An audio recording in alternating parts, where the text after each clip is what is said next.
یہ بہت بہت اہم بات آپ کو بتانے لگا ہوں، اور یہ یاد رکھیے گا کہ اگر آپ کو اللہ بہت نعمتیں دے رہے ہیں نا، تو آپ کے پاس اس کی کوئی گارنٹی نہیں ہے کہ اللہ تعالیٰ مجھے ناراضگی کی وجہ سے دے رہے ہیں کہ اللہ تعالیٰ مجھ سے خوش ہونے کی وجہ سے دے رہے ہیں، کیونکہ اللہ تعالیٰ نعمت ناراضگی کی وجہ سے بھی دیتے ہیں۔ اللہ تعالیٰ کہتے ہیں اعوذ باللہ من الشیطان الرجیم فلما نسوا ما ذکروا به فتحنا علیہم ابواب کل شیء، کہ جب وہ بھول گئے جس سے ان کو ڈرایا گیا تھا، جو نصیحت ان کو کی گئی تھی، جس کے ساتھ نصیحت کی گئی تھی، یعنی اللہ کے دین کی بات بھول گئے، اللہ کے حکم کو، اللہ کو بھول گئے، فتحنا علیہم ابواب کل شیء، ہم نے ہر چیز، ہر نعمت کے دروازے ان کے لیے کھول دیے، حتی اذا فرحوا بما اوتوا، جب وہ فخر کرنا شروع، یعنی وہ اتنی نعمتیں آ گئیں ان کے پاس، اتنے وہ خوش ہو گئے کہ انہوں نے بالکل ہی بھول گئے اور انہوں نے کہا کہ جی ہم سے بہتر تو کوئی دنیا میں نہیں ہے، اخذناہم بغتۃ، ہم نے پھر اچانک ان کو پکڑ لیا، فاذا ہم مبلسون، پھر وہ پریشان اور ہکا بکا رہ گئے، یہ میرے ساتھ کیا ہو گیا، میں تو سمجھ رہا تھا میں تو اللہ کے بڑے قریبی تھا اور اللہ میرے ساتھ احسان کر رہا ہے، مجھے تو اللہ نے ایسے پکڑا ہے۔ تو اللہ ایک قسم کی نا ڈھیل دیتے ہیں اور پھر ایک دم پکڑتے ہیں انسان کو۔ تو آپ کبھی بھی اس بات پہ خوش نہ ہوئیے گا کہ اگر اللہ کو نعمتیں دے رہا ہے تو اس وجہ سے دے رہا ہے کہ میں اللہ کا بڑا قریبی ہوں، ضروری نہیں۔ ایک اور چیز یاد رکھیں، کئی دفعہ نعمت ملتی ہے آپ کی اچھائیوں کو، آپ کے اچھائیوں کے ریوارڈ میں، اللہ دنیا میں انسان کو دے دیتا ہے کہ آخرت میں اس کے لیے کچھ نہ ہو، کیونکہ اللہ کا اصول ہے، اللہ تعالیٰ کافروں کو دنیا کے اندر ہی ان کا ریٹرن دے دیتا ہے، اللہ انصاف کرنے والے ہیں، اس کو فائدہ ہوتا ہے دنیا میں۔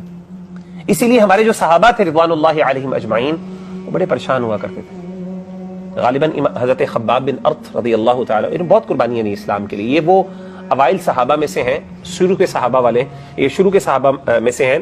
جن پر بہت مشکلات آئیں، ان کو نا بہت بری طریقے سے، ان کے باقاعدہ جسم کے اوپر جو ہے نا وہ ایسے ایسے زخم بنے تھے جو ان کی موت تک ان کے ساتھ برداشت کیے انہوں نے، ان کے زخم نہیں جاتے تھے،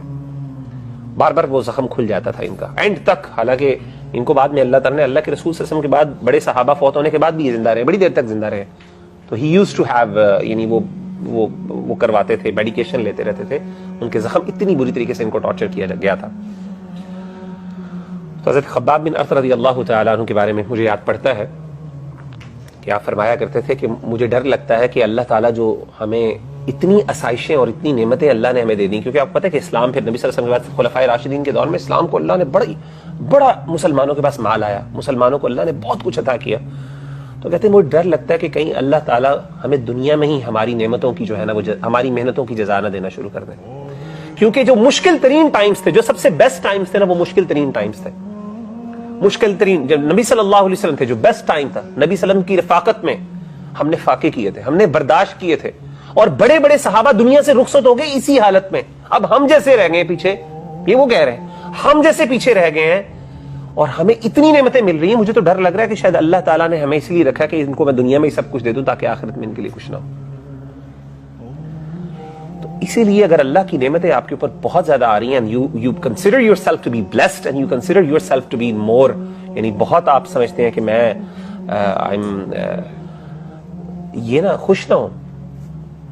آپ بہت خوش نہ ہو، دیر کین ہو سکتا ہے کہ اللہ آپ سے ناراض ہو، اگر آپ فارچونیٹ ہیں بہت زیادہ تو نہیں، اس طرح نہ سمجھیں۔ اسی لیے اب یہ تو ہے، لیکن ایک چیز ہے جس کے ذریعے آپ انشور کر سکتے ہیں کہ اللہ مجھے جو ہے نا یہ جو چیز ہے یہ میرے لیے خیر ہے جو مجھے نعمتیں مل رہی ہیں، اور وہ کس طرح؟ شکر ادا کرتے ہوئے۔ اگر آپ کو اللہ توفیق عطا کر دیتے ہیں کہ آپ شکر گزار بندے بن جاتے ہیں، تو پھر آپ اعتماد کر سکتے ہیں اور اطمینان سے رہ سکتے ہیں کہ اللہ تعالیٰ انشاءاللہ یہ جو نعمتیں ہیں یہ میرے لیے آزمائش نہیں ہے بلکہ انشاءاللہ میرے لیے خیر کی چیز ہے۔ قرآن مجید کی آیت سورۃ النساء کی آیت ہے 147، اللہ فرماتے ہیں ما یفعل اللہ بعذابکم ان شکرتم وآمنتم، اللہ تمہیں کیوں عذاب دے گا، اللہ کو کیا ہے وہ تمہیں عذاب دے، ان شکرتم وآمنتم، اگر تم نے شکر ادا کیا اور ایمان لے کے آئے، کیوں؟ وَكَانَ اللَّهُ شَاكِرًا عَلِيمًا، اللہ تعالیٰ بہت قدر کرنے والے ہیں،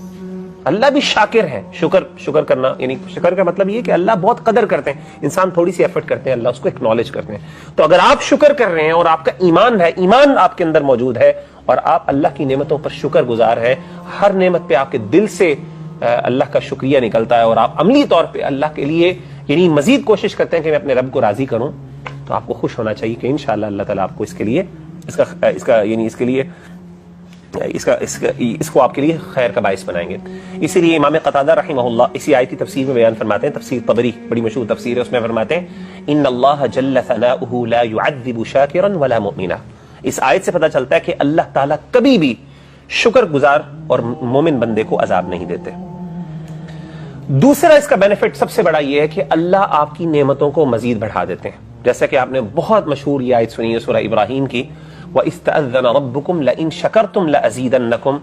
کہ تمہارے رب نے یہ اعلان کر دیا ہے، تمہیں آگاہ کر دیا ہے کہ اگر تم شکر ادا کرو گے لَأَزِيدَنَّكُمْ، میں تمہاری نعمتوں کو مزید بڑھا دوں۔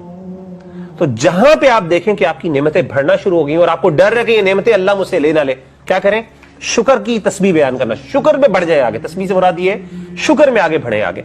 وَلَئِن كَفَرْتُمْ، اگر تم نے ناشکری کی، إِنَّ عَذَابِي لَشَدِيدٌ، میرا عذاب بڑا سخت۔